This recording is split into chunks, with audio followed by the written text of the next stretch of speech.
Welcome, students. Today I'm going to be answering your questions about piano finger exercises or just piano fingering in general. And I want to start a discussion off by telling you a few things. There are 3 things, if you're not practicing, you should be practicing already to help develop your fingering. The first thing is scales. Now, what I recommend you do, you can find them online, but I find that a lot of the sheets online are kind of disorganized or they're kind of hard to read. I really like this book here, The Complete Book of Scales, Chords, Arpeggios, and Cadences. It's on Amazon, and in fact, if you go to the description, click on that little, more in the description where you could read all the information. There's a link there for you to this, to my Amazon store where you can buy this from, or at least read more about it if you're interested. All right, you want to start learning all your scales. You want to start with your major scales. There are 11 of them in total, 12 if you count, the bottom and top notes. So you're obviously going to learn C major. I would actually start learning them in order of how many sharps they have. So I would learn C major with 0 sharps, 0 flats, and then I would go to G major with 1 sharp, D major with 2 sharps, A major with 3 sharps, and then go in order until you learn them all. Then you want to learn the flat keys as well, like F major, B flat major, E flat major, and so forth. But all the scales are in this book, along with arpeggios and a lot of other things you're going to want to practice to get better at piano fingering. The whole idea of piano fingering, by the way, is to make sure you have enough fingers when moving up and down on the keyboard. Because if you run out of fingers, say I'm playing the C major scale, and I use the wrong fingering, to complete the scale I have to do some really weird nonsense to fix that out. So you never want to be repeating fingers or anything like that. So if you figure out where to do the finger crosses, in the right places, you can obviously play up and down on the piano a lot more fluidly, and scales is a great great step in the door for learning your proper fingering. All right, let's take a look at the next thing I want you to take a look at if you're not practicing these already. And these are Hanon Exercises. You can get these at hanon-online.com, or just type in Hanon Exercises into Google. It's a free website where you can get these exercises. You obviously want to start with number 1. And the great thing about these exercises, and why you probably want to start with these, maybe after you learn a few scales, is that the notes move in, the notes copy each other. So if you're playing a C with your right hand, you're playing a C with your left hand, and you're just, copying along the notes. Or, the right hand and left hand have the same pattern is what I'm trying to say. So it's a little bit easier to follow. You don't need as much hand independence, but you're still going to have to pay attention to fingering and things like that. Here's an example of exercise number 1. So they're really not that difficult, and they're free, so you can't beat that. Okay, the other thing you want to do is if you type in Czerny, Czerny, or Czerny Exercises into Google, remind me once this is posted, I can give a link to you if you can't find it. But you want to start learning some Czerny exercises, and the great thing about these is that they kind of build off of the Hanon, where you are concentrating on fingering. However, there's different things going on between each hand, which gives you a little bit more exercise in hand independence, being able to do one rhythm and melodic pattern on one hand, and one rhythm and melodic pattern on the other. So I just want to tell you about those, because if you're totally new to this, you've been ignoring your fingering up to now, start with your scales and then move on to Hanon, and then lastly Czerny. Of course, there's ways to branch out after that, but that's what you should start with. Okay, let's take a look. You're not late here, Jordan. You're actually pretty well on time. You're a couple minutes late, but not bad. Okay, let's take a look here and let me answer some questions.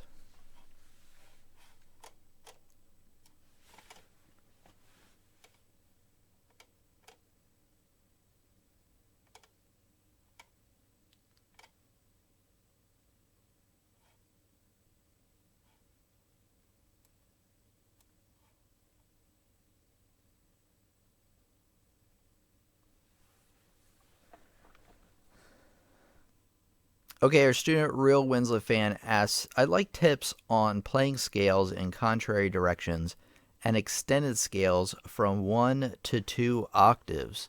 Okay, let me take a look here. So you're talking about when you're playing scales. Actually, let me put it there. There we can see the question as well. So in contrary motion, I find somehow a lot of students, even younger students, like the contrary motion scales better than playing them in parallel. And it took me a long time to figure it out. I think the reasoning behind it is that when you do them in contrary motion, so you're going to start on the same note, and instead of playing, you know what parallel is, lines that are in the same direction, contrary, you're going out. So you're starting on the same note. The good thing about contrary motion scales is that the finger crosses occur at the same time, whereas when you're in parallel, they don't. Like right here, I have a finger cross, but no finger cross with the left hand. And then same there with the left hand, but not the right hand. But here, you get 3 notes out, and then you have to cross both hands like that. And then the rest of your fingers should fall into place like that. If you're interested in going into multiple octaves, instead of finishing on fingers 5s here, finger 5s, you want to cross under with finger 1 and continue the same pattern going out, and then coming back in 5, 4, 3, 2, 1, or you're using up all your fingers, you're crossing here, another cross here, until you get there. So contrary motion scales are actually a little bit easier in some cases because the finger crosses happen at the same place. But it starts to get a little more complicated once you get into other key signatures. So let's say D. Now the finger crosses happen at the same time.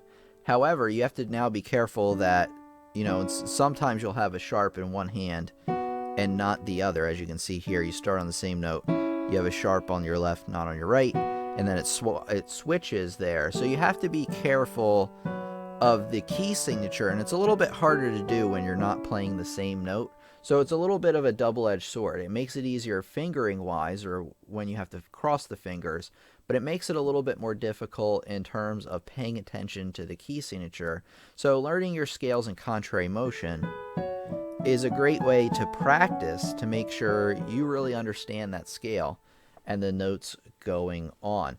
The only other tips I have for you in practicing contrary motion scales is to just do it, right? There's not much more to it than that, but like I said, the finger crosses make it a little bit easier. Yeah. Oops, I'm trying to play this one. Hold on. Oops. There you go. So C sharp was a little bit tougher since it has a little bit more sharps to it.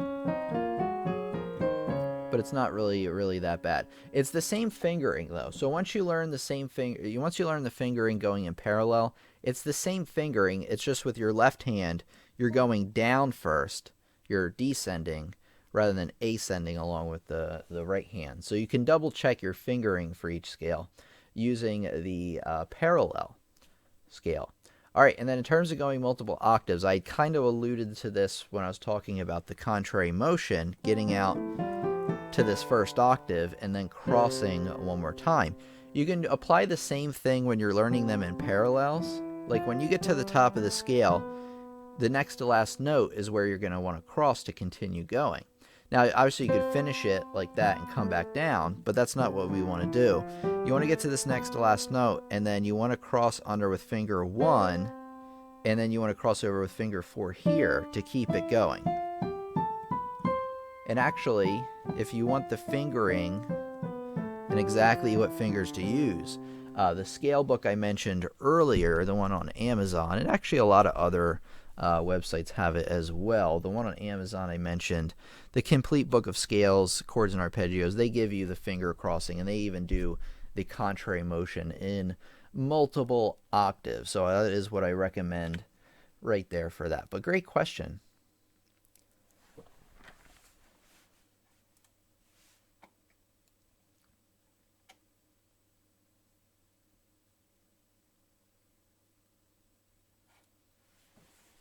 Okay, Real Win's a fan. In terms of exercises away from the piano, I'm not really sure other than to like visualize playing the piano when you're not really there. Um, yeah, I don't know about exercises away from the piano. Not sure about that one. I think a lot of the ones I recommend that I have in mind are like right at, while you're sitting at the piano. If you have a piano keyboard, something you might want to do is like if you're at work, get like an image of a piano keyboard and put it up while you're working, and then visualize your hands on it, and you can actually like tap along on your desk. I guess that's an exercise you can do away from your piano. However, the drawbacks to that are that you're not getting the sound feedback. So if you got something wrong, you might not notice right away. But certainly, and also your boss might catch you. You might get fired. Let me tell you a different thing, actually, because I kind of just came up with a different idea here.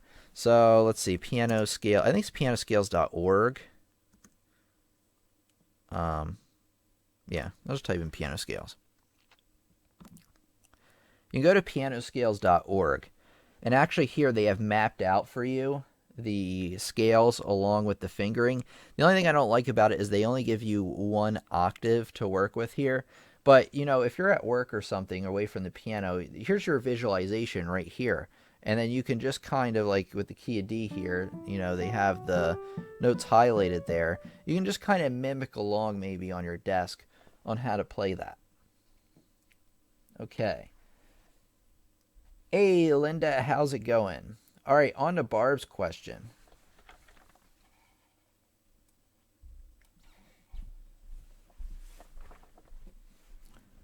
Okay, Barb asks, with scales, do you just memorize which fingers to start with on the ones that don't start with 1 and 5? Yeah. So you're talking about like the ones with 1 and 5, that's actually most of them. So like C major starts with 1 and 5. But yeah, some of them start with 3, 1 and 5. So C is 1 and 5, G, D, A, E, and you actually don't have to start worrying about until B. Yeah, because a lot of the other ones that do fit into that group of 1 and 5, the ones that don't fit into that category, they're all different. Like for instance, B major starts with 1 here, but 4 here. But something like C sharp major would start with 2 and 3 down here. So because they're all different, E flat would be both 3s. Because they're all different, you just have to go through and memorize. I think if you go through your scales in order, learning them in the order of the circle of fifths, like I mentioned earlier, just learning like, okay, C major first, that's 0 sharp, 0 flats, and then G major, has 1 sharp, then going to D major, learning that one. Now it'll take you a lot longer to play it than it did for me, but you want to start one scale at a time, and you'll find that by the time you've learned them all and you've been practicing them for a while, I think remembering which finger to start with on each scale will be pretty easy by the end.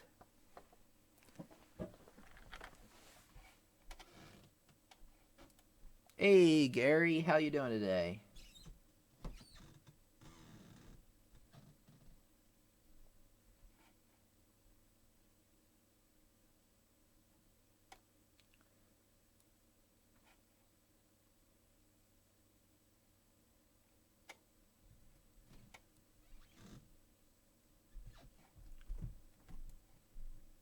Okay, I'm looking at some more. Take a look here.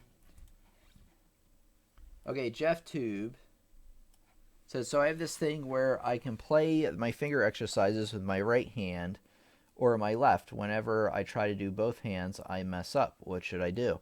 Well, what do you think I'm going to say? Go super fast. No. Go slow.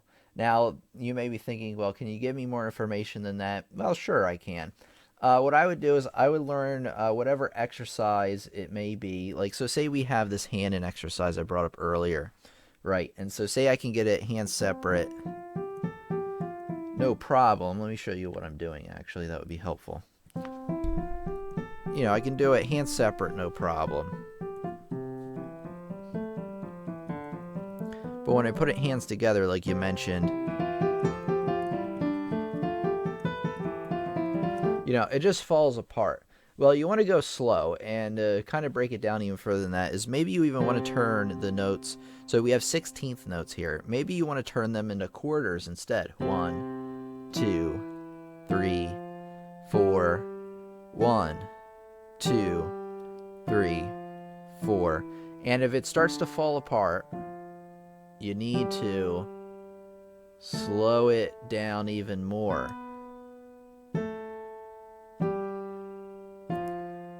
And that's with simple stuff. If you're trying to learn something pretty complicated, like some of the Czerny exercises get a little bit more complicated, at least more so than this one, then you definitely want, you can't go slow enough, in my opinion. But you also want to keep in mind that maybe you're trying something a little bit more difficult. Like, can you do something like this first and then move up to something a bit more complicated? If you're starting out with something like this and you're having trouble, the only thing I can really tell you is slow it way down. Take it one note at a time. Almost pretend like there's a vertical column, syncing up each of those notes. So you have C first. Okay, then double check. Am I playing it with the right finger? Yeah, that's good. So I can move on to the next one. Okay, did I mess up anywhere? No, it looks pretty good.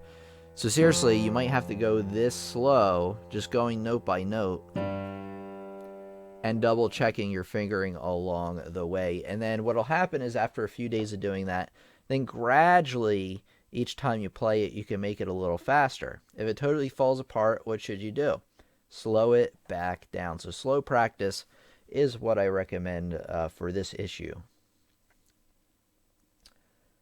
Hey, Nick.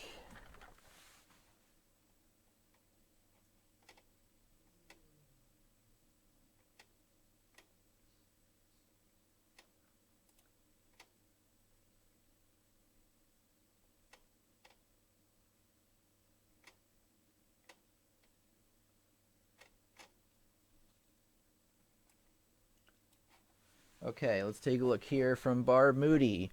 Once you know the scales, I like going it up by halftone on scales because it mixes them up and makes you think. So that's very, very true. So what Barb is saying is after you learn all your scales, you can play them in order, from, in the circle of fifths like I had mentioned earlier. What I recommend after that, and so does Barb, is starting from C major, and then the next one up, instead of going to G, you're just going to go up a half step to C sharp, or a semitone rather, and then you're going to play that scale. Now, I don't recommend this for beginners because this time you're going from 0 sharps, 0 flats to all sharps, 7 sharps. That's a lot for beginners to handle, I think. And then you're going to go up, after you play that one, you're going up to D. So each time you're moving the root, or the tonic, the starting note of the scale, up a half step and starting that as your new scale. And once you can do that, I would say if you can do that fluidly and efficiently, you will have, you'll be really proficient at your scales because you'll be able to jump from one to the other pretty quick and you'll just know the key signature there. So I agree with Barb that that's a great practice for that.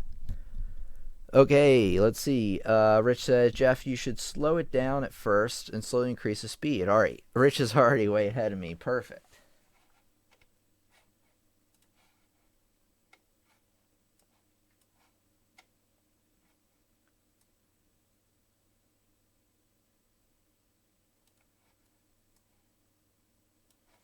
Okay, Barbara Farron says, I sing the name of the note as I do scales.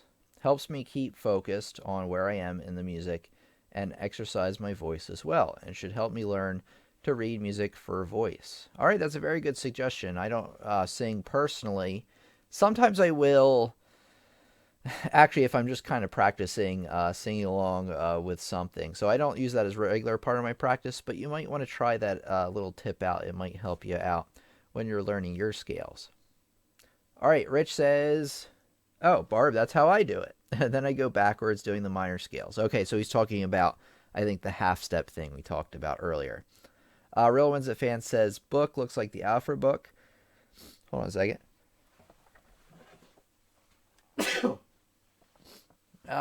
Sorry about that. Okay, book. Let's see. Alfred book. Maybe I've done it already, or maybe I have it already.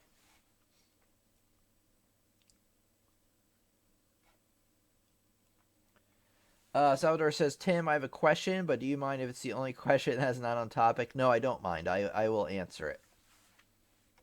I don't mind at all. It's all good. I ask that most of the questions be on topic, but if you have one that's not on topic, that's okay.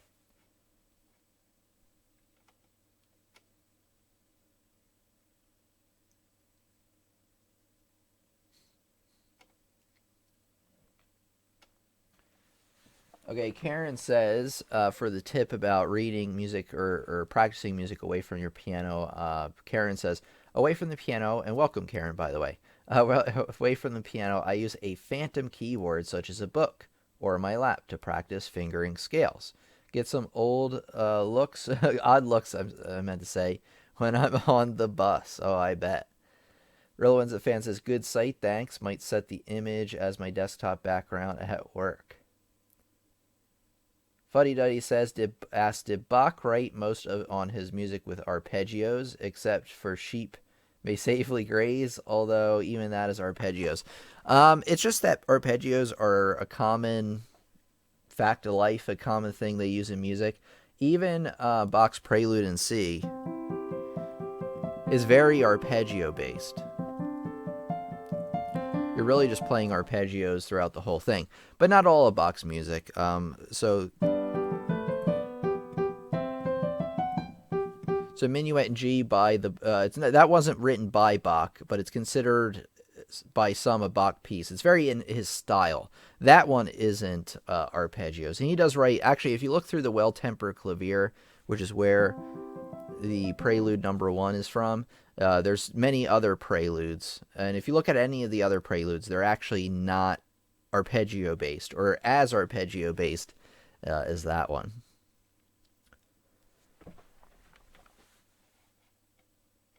Okay, great. Adria found that website.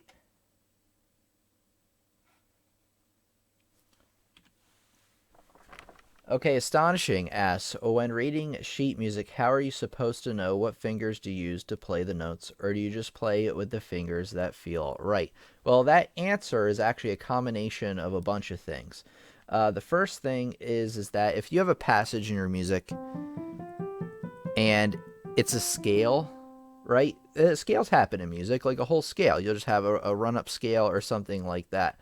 Well, you're going to want to use the same fingering you use for that scale. If there's an arpeggio in a piece, which happens from time to time, use the same fingering as the arpeggio. You generally, the general thing about fingering is you don't want to run out of fingers, like I mentioned before. So say I have this pattern in the music that has like a melody line, C, E, G, A, G, E, C. Like that. Pretty simple. Like that. Well, I'm not going to want to play that with 1, 3, 5, right? Because then I have to make a weird crossover here. So I'm going to look at the total range of the notes being played. So here are the 5 notes we have being played. The range is the bottom note to the top note. So what I'm going to do is I'm going to take my hand and I'm going to spread it out to hit that range. Like that. That ensures that I'm going to have enough fingers to hit the bottom and top note. I'm not going to run out of fingers here. Now,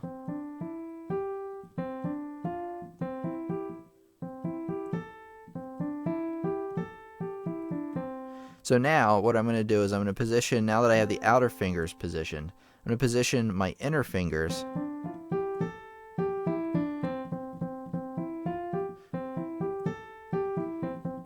I don't remember exactly what notes I hit now, but anyway, you put the the inner fingers around the notes they need to hit. And that's a very simple way to make sure that you're able to hit all the notes you need to hit. Now, a lot of times in music, you're going to need to cross. So say you have these 5 notes, 1, 2, 3, 4, 5, like that. So if I space my hand like this, that works out okay. But say after that, I have to hit a C, E, and G after that. So what I'm going to do is you can either pivot up like that, or you can figure out some sort of cross like that. So you might have to cross your hands every once in a while. And it does take some trial and error to find the fingering that's right for you. One of the big tips I have for you is write down the fingering you're using. So you're using, you have a consistent methodology to your fingering, and you know that you're using the same fingering each time. This will be easier when you start to play the piece and realize that your fingering might not be optimal or it might not be good at all. Then you can go through those areas where you wrote them in and you can correct them, and you can see what worked and what didn't work. If you don't write in your fingering, it's a big mistake, because then you'll start using different fingering each time, and that'll confuse you. Then you won't even be sure what fingering you're using and where. Keep in mind, if you're doing a piece that's a page long, you can keep track of the fingering you're using. But anything longer than that, you're definitely, I would even with one page, write in the fingering. Salvador says, I forgot questions. Sorry about that. Well, I guess I'm not sorry, but that's okay. No problem. Hi guys, made it. I fell asleep on the buses, Fireflower. All right. Well, welcome out, Fireflower. Happy you can make it out with us. All right, Rich says, astonishing. I had the same problem, but eventually you'll just know which fingers to use. That is very true. It sounds like overly simple. You're like, really? That's it? That's part of it for sure. Like you said, you use the fingers that feel right, but also the ones that make sense.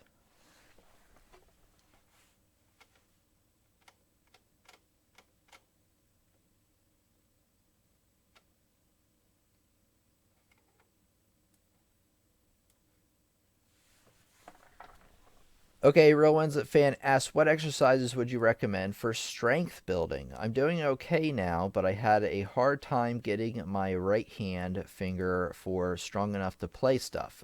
So any of the exercises I mentioned in the beginning, scales are really good for finger crosses, and they do help with hand strength a little bit. The Hanon exercises that I mentioned earlier are really good. Maybe not the ones in the beginning. They might be a little easy.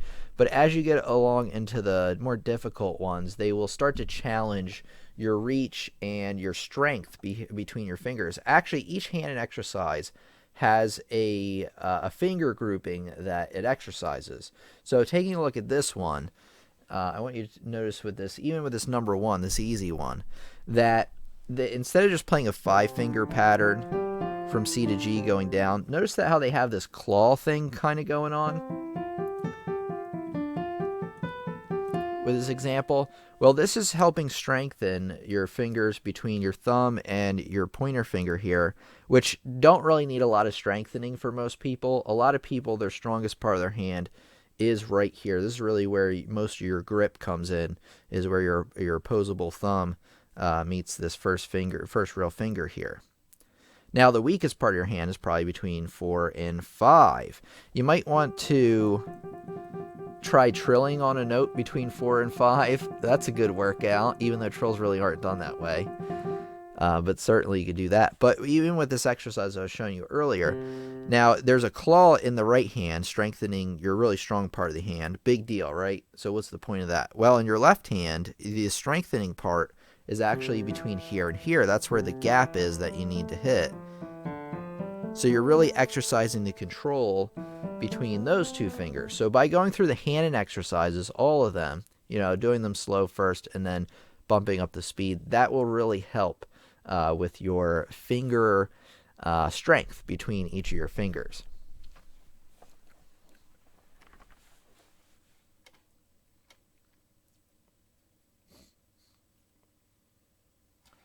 Oh, sorry to hear that, Karen. Karen says, my fourth and fifth finger on my left hand are as good as useless since my surgery of 14 months past. Sorry to hear about that. Bit of a problem at times. Okay, Real Wins of Fan says, I found a website that generates a random list of scales to practice, but I can't post the link because chat does not allow me to do it. Oh, man. I don't know. Let me look this up really quick. Let me see if I can find it. What is it, like random? I don't know, like scale generator, I guess. Is it called the Random Scale Machine?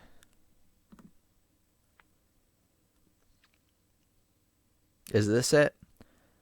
It looks like there's a bunch of them anyway. So you can go online and you can look up something like a random scale generator to kind of change things up to make sure you're not playing your scales in the same patterns all the time. And this will really help your brain, as Rich has mentioned with his different ways of practicing scales. It really engages your brain to really think about what you're doing a bit more.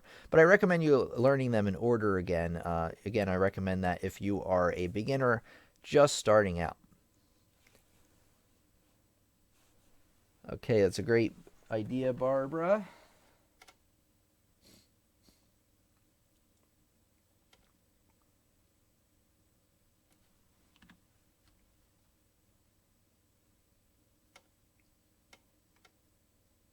Yeah, Rich has a lot of great tips, everybody. So if you see Rich chime in a lot with some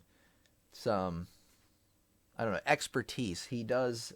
He has been learning for a few years now, and I've never seen Rich answer a question that's been wrong. So he's a pretty good source.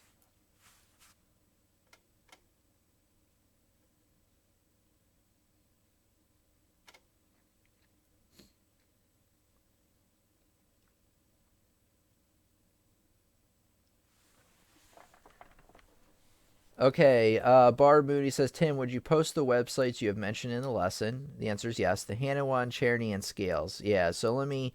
The Scales one, the book to the scale book, you can find if you go into the description of this video. It says like support the channel and learn much more, and then underneath that it says like recommended keyboards and books and things like that.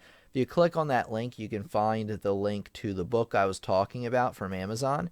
In terms of the Czerny and Hanon, let me link everybody to this. And then once I post the recording, remind me in the comments. Hopefully I'll remember on my own, but then I can post it. You know, I'm actually just going to post them in the description. So just give me a second, everybody, and I'll get it all sorted out.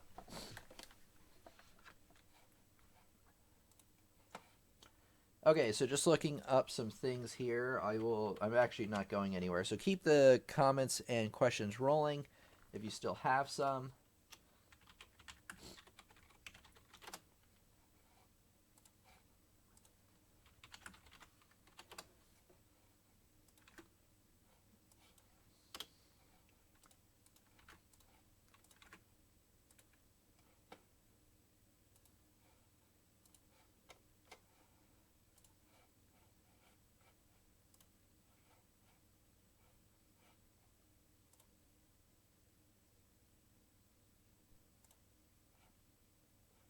Okay, so I'm still here.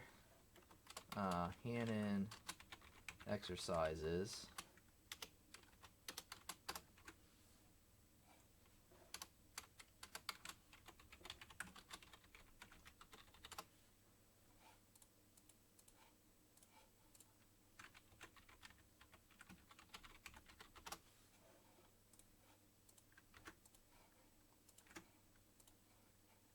All right, I got them both. Just give me another second here. Okay.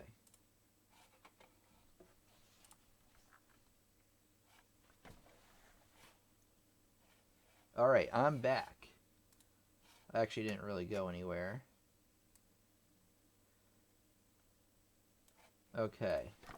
Here we are back again. So you might have to refresh the page that you're on right now, but if you check out the description of this video, the two links should appear towards the bottom of the description. All right, let's answer some more questions.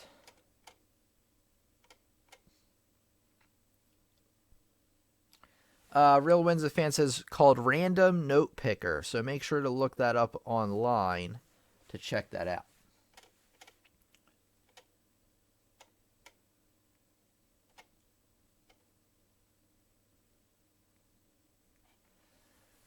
Okay, Barbara says the hard thing on fingering is when you have to hit two notes at the same time.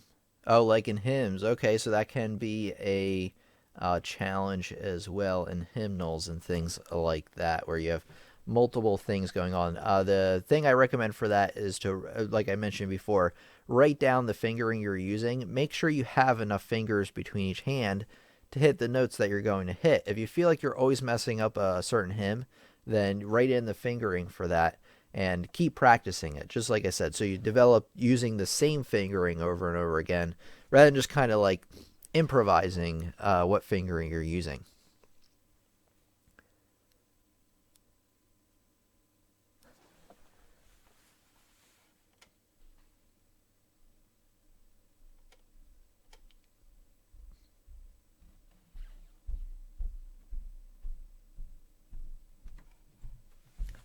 Okay, Adria asks, are there exercises for very beginner? I did do just a simple 1, 2, 3, 4, 5 exercise, no finger crosses. Just straight all 5 fingers. I did those, but I really didn't notice a difference. So what I recommend you do is the Hanon exercise I brought up earlier. You want to start with number 1 there. It's a little bit more complicated than a simple 5-finger exercise. That might be a little too easy for you. And by the way, if you're just starting out, Adria, in your first few weeks, it'll take time to develop that hand independence and really the coordination between both hands and the strength. So that does take time. But I recommend you start out with this first Hanon exercise. So go to the link that I sent you, or in the description, and then download this first exercise and try it. Now you are using your 5 fingers. You just have a gap in the notes right here, and try learning that, because it's like a 5-finger exercise. You're using all 5 of your fingers. And it's not overly difficult, but there's still a little bit more to think about rather than just playing this. There's not a whole lot to do. Now, if you're just starting out, that's fine, but you're not going to get a whole lot out of that in the long run. So I actually recommend this first Hanon exercise if you are, you've been playing for a couple weeks and you're looking to develop your 2-hand dexterity and coordination.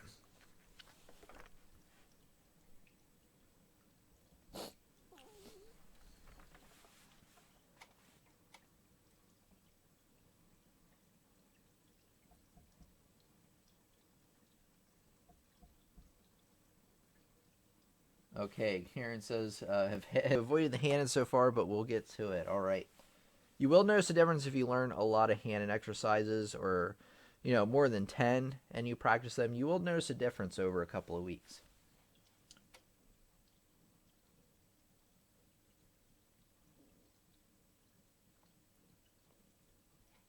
Okay, that's right. Adria had been taking lessons for a while. Adria says, my fingers would slip sometimes, and my left hand would always felt weak compared to my right, even though I did those during practice in my over 2 years of lessons.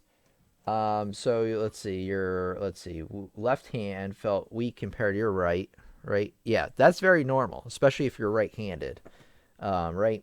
So you will want to, did you do the Hanon exercises? I did these, okay. Or are you talking about the 5-finger exercises? Because like I said, the 5-finger exercises are okay if you're just starting out, but they're not really going to develop a whole lot of coordination and strength between the fingers. The Hanon will do a better job at that without being too crazy complicated. Luxury says, sorry I'm late. What did I miss? You missed quite a bit. Just questions. I'm answering your questions tonight about fingering, using the correct fingers when you play piano to make sure you don't run out of fingers. But the recording will be posted up pretty soon, probably tomorrow morning, if you want to check that out. Actually, you can see the recording as soon as it's done, but it's officially posted and edited sometime early tomorrow.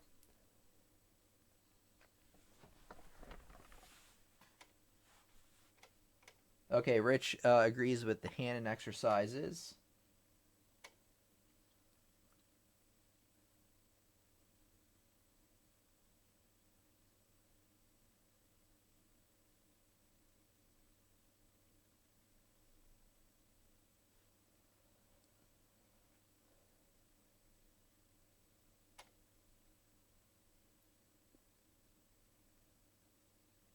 Okay, link auto appeared for Real Winslet fan. Perfect.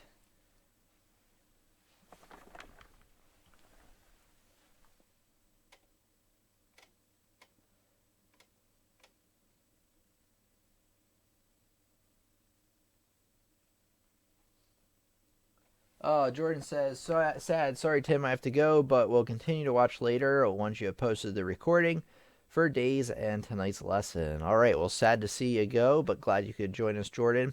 And yeah, the recording will be here for you. Okay, Karen says, I won't lie, Barb Mooney. Get pretty frustrated at times when I lose all sensation in those two fingers. Can't even play the keys. Is that what you say? Feel the keys. Do anything if it's going to help.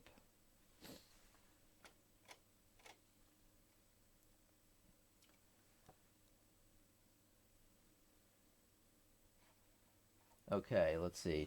Traffic is late in western Oklahoma. My left hand, so I'm very left hand oriented. Oh, you're left handed. Okay. But you probably struggle between 4 and 5 still. Yeah, so if you haven't learned those Hanon exercises, I recommend you try those out to, kind of advance from where you were.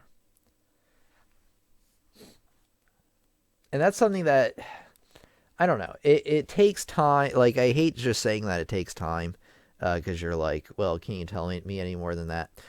It takes time if you're practicing the right things. Seriously, if you're practicing these Hanon exercises, the scales and things like that, you will notice a difference. It might not fix all your problems between all of your fingers, but it will really, really help. Okay, Real Win's a fan says, my left hand is stronger and better coordinated than my right. I suspect the guitar I learned a few years ago are to blame, probably, since guitar has a lot of left hand movement going on with it. Karen says, thank you so much, Barb. You jotted down your email address. Okay. Yeah, I do post these live eventually. That is very, very true. There you go. All right.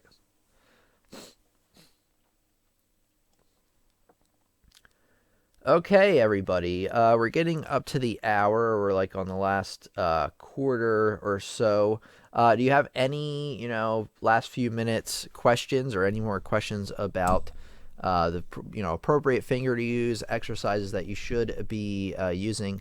Rich was a huge help today in, basically answering people's questions, whether it was just kind of, reaffirming something I said or giving something completely new. Like I said, Rich has been attending our live streams for a long time. I've taught him on Skype a couple of times, and he does know a lot of, because he's been, coming to these things a lot and learning a lot on his own. He does really know what he's talking about with a lot of these things. Like I said, I haven't seen him post anything yet that was totally wrong or anything.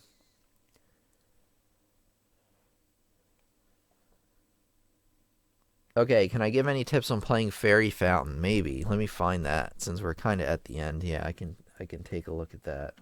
Fairy Fountain piano.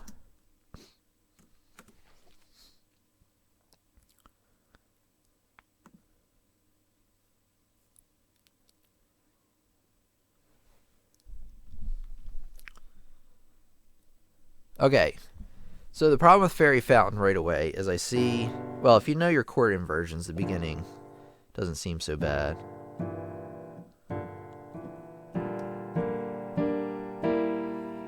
And then, like right here in the beginning, actually, let me show you right here. So you can see that with the right hand, there's a pretty big span of notes here, right? Like I said, you always want to fit your hand, or try to, with the range of the notes. The range is from G to A. That's a pretty big range. So what you can do to kind of compensate for this, unless you have large hands and you can hit a ninth no problem, I can just barely hit it. It would probably be kind of uncomfortable for me. What I would do is I would almost pretend, because this is almost a G major arpeggio. In fact, the next 4 notes are, but it starts with an A first. Oops, and it does have a flat in there, sorry, so it's actually a G minor arpeggio. So it's like a G minor arpeggio, starting from the G, except you're starting from the A. So I would practice doing the arpeggio starting from A, and then doing the G minor down here, and then the G. So you're basically, each time, you play the same 3 notes down here, the G minor, and you start from A, The next one's G, F sharp, G. So always keep in mind where that top note is, and just use the same fingering as the arpeggio that you usually do. And now it's the same thing except it's an F arpeggio.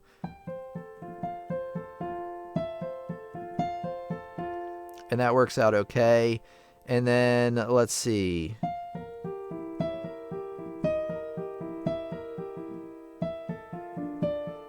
So I got it almost already just by kind of knowing that the bottom three notes are an arpeggio. The top note does change. But really, once I get that top note, the rest of the three notes are easy.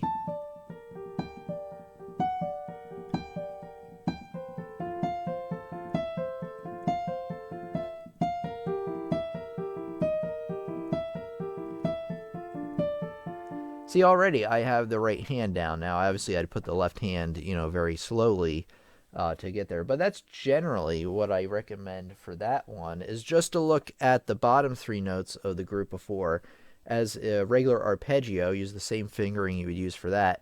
And then it's really just reaching your pinky up enough. Now, you can let go. So say I have this first arpeggio here with the A up top.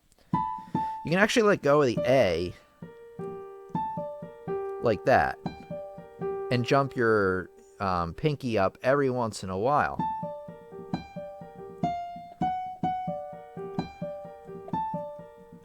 And you might just want to play through like the first two measures over and over again till you get it. Oops. The one I'm struggling with is actually this G one. Yeah, I don't like that at all. If you have larger fingers than me, or larger hands, which chances are you do, it won't be a problem though.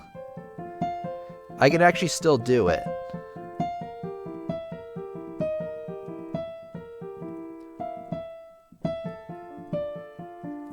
Just like that. All right, Rich says, Timmy, make it seem so simple, it's making me mad. Well, that's all right. It's all about how you look at the music. I think in terms of like how fast you can learn something. Try to use a lot of the knowledge you already have and apply it to what you see. Now, it takes some experience to be able to do that and be able to do it correctly. Sometimes I even struggle, but you're never going to be perfect. That's the one thing I like about piano is I could study it all day, every day for years at a time, and I still wouldn't have it nearly mastered. That's the cool thing about it.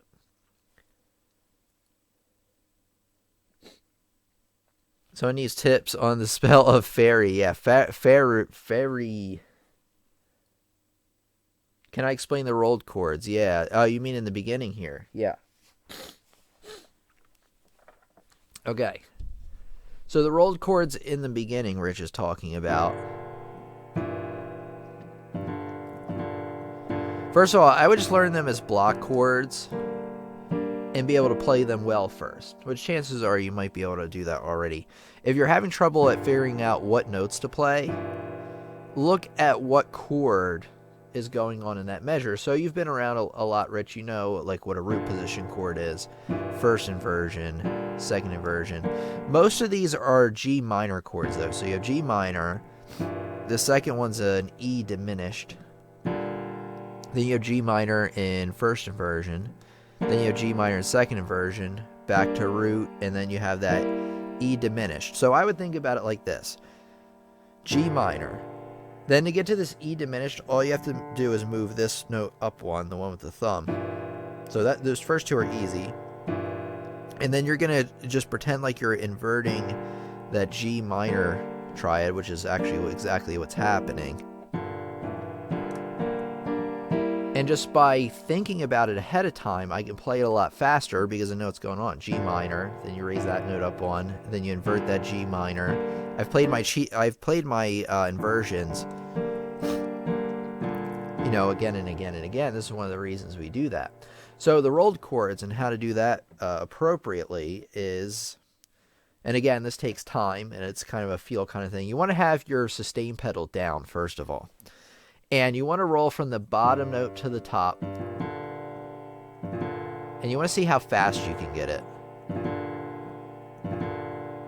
It should be almost like a shotgun, or not a shotgun, but like a Uzi, but like a machine gun, like that. It shouldn't be. Now, when you first play them, you're going to want to do that, but see how fast you can get it. I always like to put emphasis on that top note. It gives it a good sound, rather than thinking about putting emphasis on the bottom note.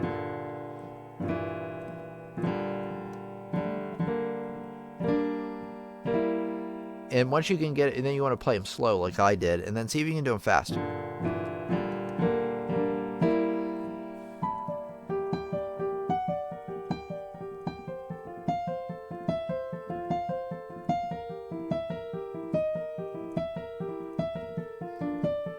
So not perfect, but as you can see, just from a couple of minutes of analyzing it and then playing along with it, I was able to get it pretty good. Now, putting in the left hand along with it would be another challenge, but I'll leave that for another day. All right, Real Winds fan is heading off to bed. You're very welcome, Real Winds fan. You have a great night, and thanks for coming out once again. Okay, Adria says, is there a certain position I should have my hands in when doing these warm-ups? Seems how I had them, laying flat on the keys, never did any good when warming up. All right, thank you very much, Rich. Rich just said you're the man. And then shade glasses. Cool guy glasses, I should say. Okay, Adria, let's see. When doing these warm-ups. So if you're doing like the Czerny, first of all, scales, you'll want to look up the fingering for the scales. They're on pianoscales.org, as I had mentioned earlier, or if you check out that book. Where is, I think, yeah, let's do this.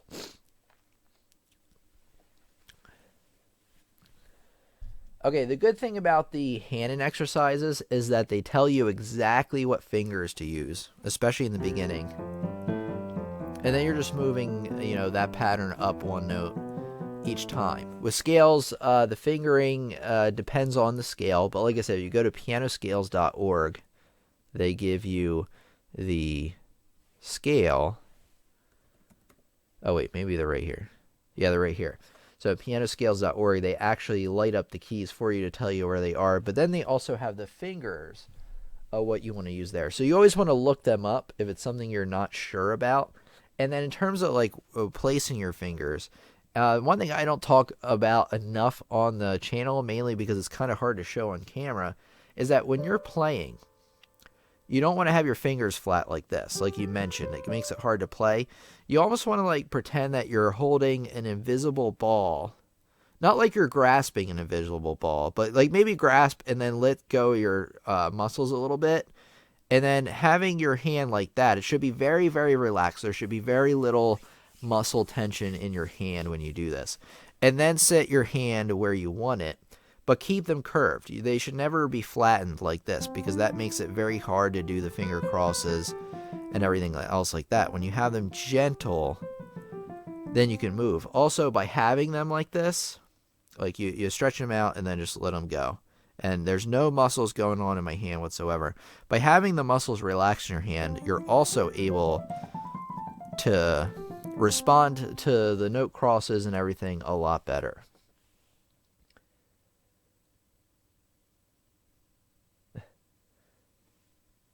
Okay.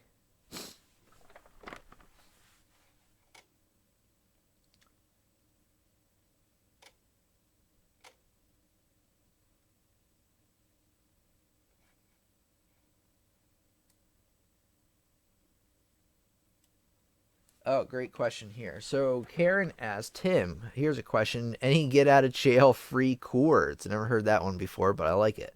When one can't quite reach the span of an octave, post-surgery and part small hands. Well, one option you have, is that you can just drop out the octave note, right? Like that. So say it has like a C major and then it doubles the octave right here. You can just play the C major chord instead, or just drop out one of the octave notes. So if it's an octave, that makes it easy because an octave is a doubled note already. So say you have a chord, right? You have a triad chord, C, E, and G. You have 3 individual notes there.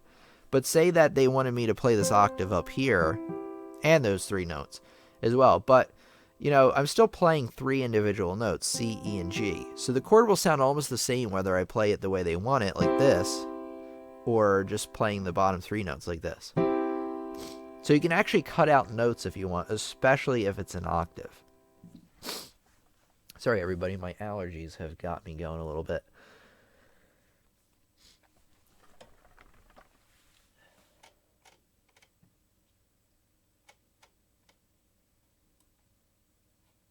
Oh, Fireflower has a great recommendation here.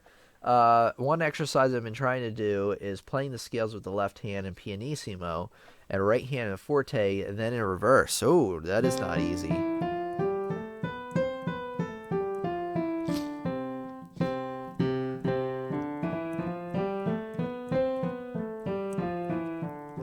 That's not easy. The reason I can do it is because I've actually practiced that before.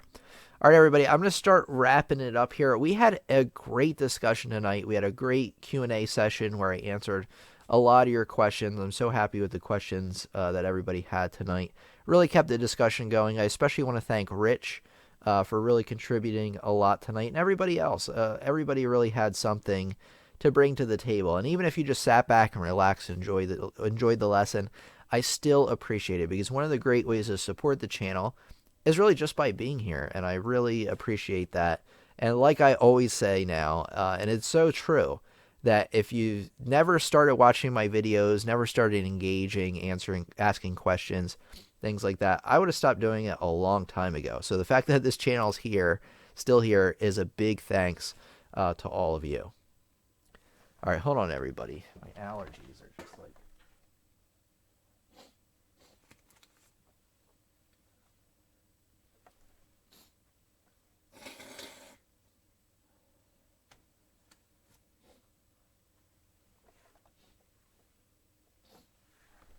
Okay, here we go. Sorry about that. The allergies wouldn't let me finish. I was trying to make it to the finish line before they got really bad.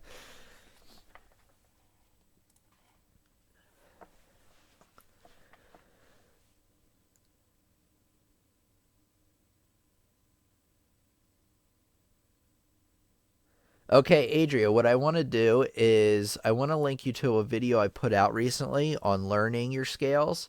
And between now and next time, just watch that video a few times. Maybe try learning a couple of the scales. And get back to me next week and tell me what you think. Let me give you that video, because the video goes over all the major scales plus the appropriate fingering to use. So, and I talk a little bit more about finger crosses there. So let me link that to you.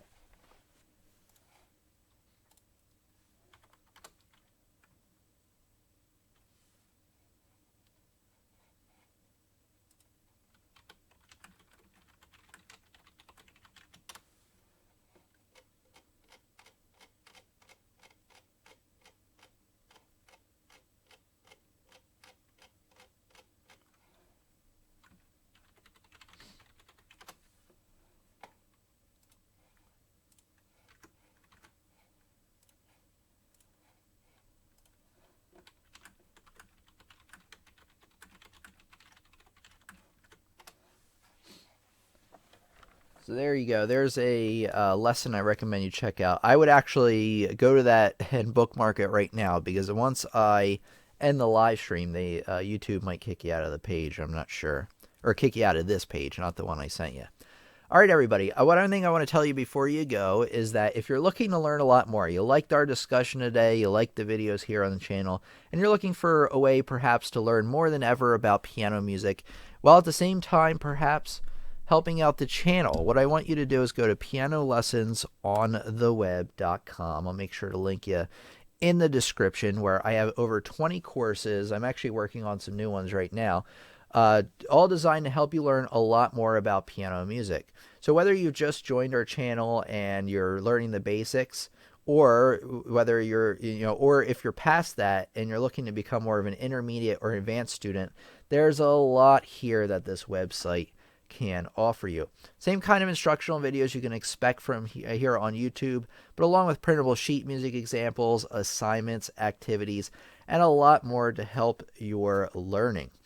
One thing I want to tell you is if you're interested, once you're ready to sign out or to check out, use the code YouTube and you'll get an additional 15% off any of your orders. So I want to tell you about that because you can learn a lot more about piano and help the channel at the same time.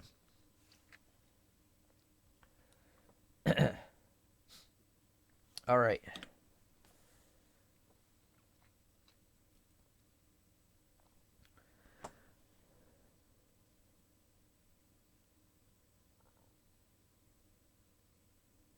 Okay. Yeah, you can end up crossing on any finger. It's usually between 3 and 4 and things like that. But yeah, you can definitely have finger crosses on any finger. All right, everybody, I am signing out for today. I hope everybody has a great week. We're meeting again on Friday, the same time, you know where. And yeah, I just want to say thank you for coming out and contributing to our wonderful discussion. This has been Tim from Lessons on the Web. Thank you so much for being a part of our awesome community and our awesome classroom. Happy studying, and I'll talk to you again very, very soon. So thank you so much.